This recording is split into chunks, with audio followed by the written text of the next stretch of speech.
गांव का नाम था बरसाना। छोटा सा, शांत और बाहर से देखने पर बिल्कुल सामान्य। लेकिन इस गांव में एक जगह ऐसी थी जिसके बारे में बात करते समय लोग आज भी आवाज धीमी कर लेते थे। शीशों वाली हवेली।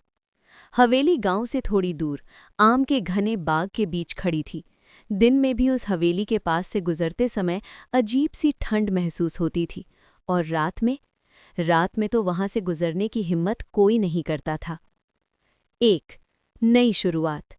रवि शहर से गांव आया था। वजह थी नौकरी छूट जाना और दिमाग पर बढ़ता बोझ।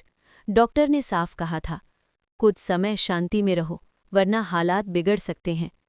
बरसाना उसका पैतृक गांव था। बचपन की यादें, मिट्टी की खुशबू और सुकून, यही सोचकर रवि वहां आ गया। गांव पहुंचा तो सब कुछ बदला बदला लगा। लोग कम बोलते थे, आंखों में डर सा छिपा रहता था।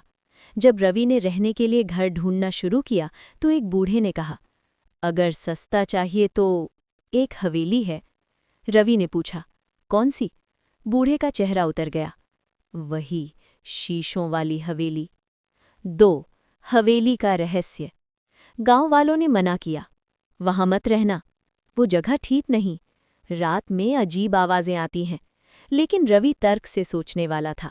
भूत प्रेत कुछ नहीं होता। हवेली सच में बहुत बड़ी थी। ऊंची दीवारें, टूटे हुए झरोखे और अंदर जगह जगह लगे पुराने शीशे।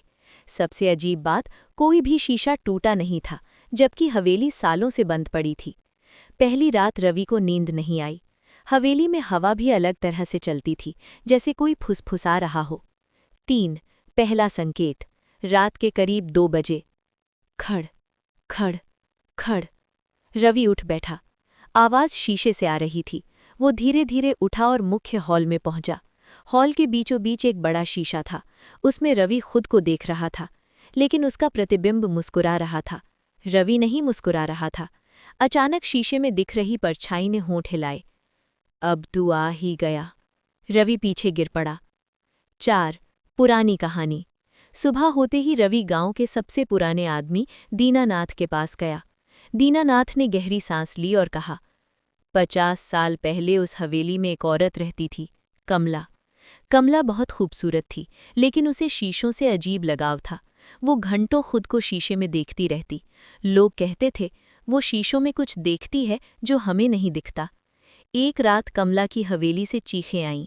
सुबह हवेली के अंदर कमला मरी पाई गई। चारों तरफ शीशे और हर शीशे पर खून से लिखा था, मैं अभी भी यहीं हूँ। 5 बदलता रवि। दिन बीतते गए। रवि धीरे धीरे बदलने लगा। वो खुद से बातें करने लगा। कभी कभी शीशे में घंटों देखता रहता। एक दिन उसने देखा, शीशे में उसका चेहरा बूढ़ा हो रहा है। दूसरे दिन चेहरा जलने लगा, लेकिन असली रवि बिल्कुल ठीक था। हवेली उसी अंदर खींच रही थी। 6 शीशों के पीछे की दुनिया। एक रात शीशा अचानक चमकने लगा। रवि का हाथ अपने आप आगे बढ़ा। जैसे ही उसने शीशे को छुआ, वो अंदर खींच गया। वहां एक दूसरी दुनिया थी, अंधेरी, ठंडी और सैकड़ों परछाइयों से भरी। सब परछाइयां एक ही आवाज में बोली, हम सब कमला हैं। 7 सच। कमला अकेली नहीं थी। वो हवेली उन लोगों की आत्माओं से बनी थी जिन्हें शीशों में कैद कर लिया गया था। जो भी हवेली में रहने आता, उसकी आत्मा भी शीशे में कैद हो जाती। रवि समझ गया, या तो वो खुद को खो देगा या फिर सबको आज़ाद करेगा। 8 अंतिम रात। रवि ने सारे शीशे तोड़ने का फैसला किया। जैसे जैसे शीशे टूटते गए, चीखें गूंजने लगी। आखिरी शीशा टूटते ही पूरी हवेली कांपने लगी। कमला की आवाज आई, अगर मैं नहीं रहूंगी तो तुम भी नहीं रहोगे। 9 सुबह। सुबह गांव वालों ने देखा, हवेली जल चुकी थी और बाहर खड़ा था रवि।